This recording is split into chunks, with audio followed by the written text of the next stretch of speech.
Bom, vamos lá. Senador Girão, eu acabei de informar aqui, o nosso repórter Bruno Pinheiro trouxe a informação que o senhor pediu ao ministro da Justiça proteção a esse funcionário do TSE, ele que disse claramente à Polícia Federal que estava temendo pela integridade física dele. Eu queria começar com o senhor, para o senhor já nos trazer mais detalhes sobre isso.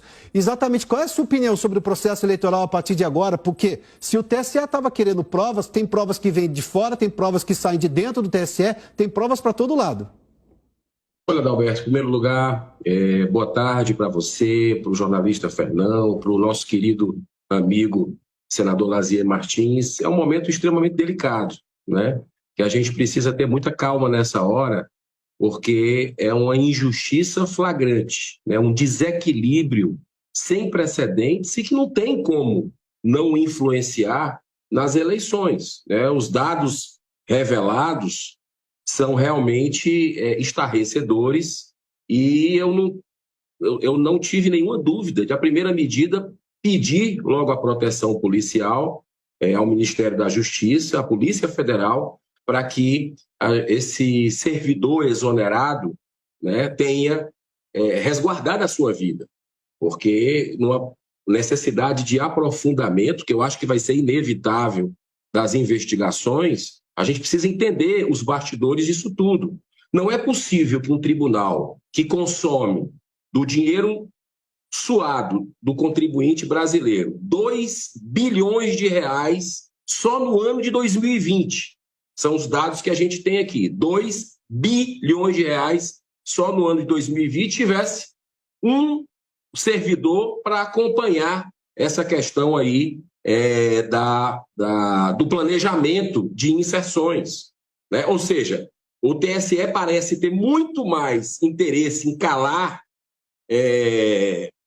alguns veículos de comunicação, alguns jornalistas que talvez pensem diferente do establishment, né? Do que fazer com que seja equilibrada a quantidade de inserções que os candidatos precisam ter.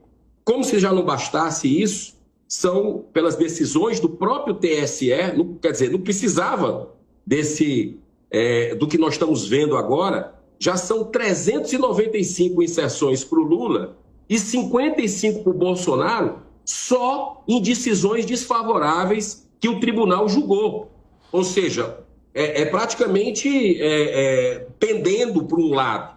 Então, o que me deixa realmente estarrecido nisso tudo é verificar que a gente chega às vésperas da eleição com um desequilíbrio desse e fica a pergunta, se são 154 mil, se forem comprovadas aí, essas 154 mil inserções que estão devendo para o candidato, isso aí precisa ser cumprido, né? Para que se tenha, como você bem colocou há pouco, que seja equinânime, seja justo o processo. Então eu fico assim, tem já colegas aqui pedindo CPI também, eu acho que deve ser inclusive mista, não deve ser só uma CPI da Câmara e uma CPI do Senado.